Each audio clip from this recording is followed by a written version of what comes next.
Meanwhile, the baseball players found a home at Jones's Retreat in Greenwich Village. In 1823, a spectator had this to say: "I was last Saturday much pleased in witnessing a company of active young men playing the manly and athletic game of baseball. It is surprising and to be regretted that the young men of our city do not engage more in this manual sport. It is innocent amusement and healthy exercise, attended with but little expense, and has no demoralizing tendency." The completion of the Erie Canal brought prosperity to both New Yorks. In the upstate boomtown of Rochester, Thurlow Weed and 50 friends organized a baseball club. A pasture was leased from a farmer named Mumford. Myron Adams told his grandson about the rules of 1827. 12 to a team was considered ideal, but as many as 15 could play. Pitcher, catcher, and batsman were in the same locations. The basemen stood touching their bases until the ball was hit. The rest of the out team formed a mobile defense, each stationing himself where he foresaw the best chance of making catches. The inning ended when 3 batters had been put out on flies, fouls, or being touched or hit with the ball. High scores were a feature of the game. Cricket bowlers were allowed to throw from the shoulder, but baseball pitchers were limited to underhand tosses. There was a fence at the end of the outfield to hit over, and if it took too long to retrieve a ball, the runners kept circling the bases.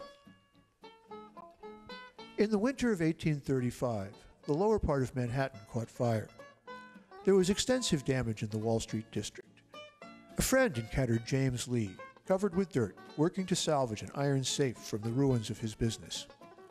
"It is hard," he admitted, "but I still have my wife and children and these hands to support them." It may have been unburned assets or fire insurance, but Lee soon recouped his fortune.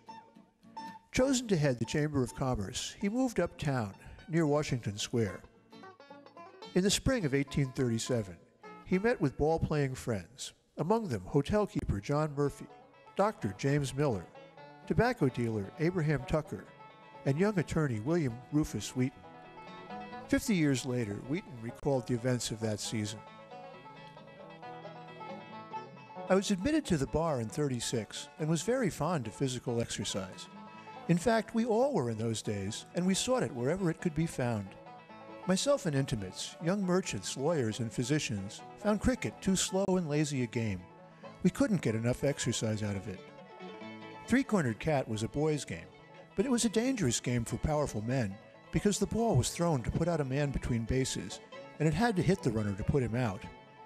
The ball was made with a hard rubber center, tightly wrapped with yarn, and in the hands of a strong-armed man, it was a terrible missile, and sometimes had fatal results when it came into contact with a delicate part of the player's anatomy. We had to have a good outdoor game, and as the games then in vogue didn't suit us, we decided to remodel Three-Cornered Cat and make a new game.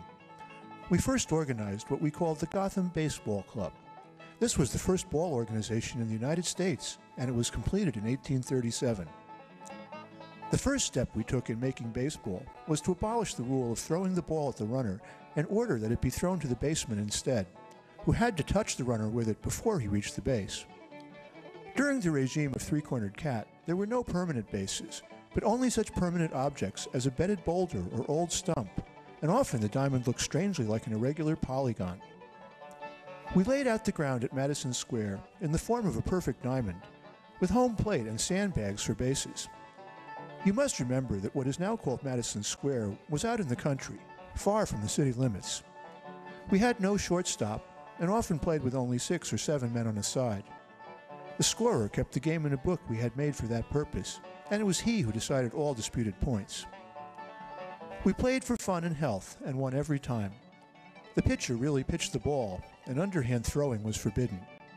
Moreover, he pitched the ball so that the batsman could strike it, and give some work to the fielders. The men outside the diamond always placed themselves where they could do the most good, and take part in the game. After the Gotham Club had been in existence a few months, it was found necessary to reduce the rules of the new game to writing. This work fell to my hands, and the code I then formulated is substantially that in use today.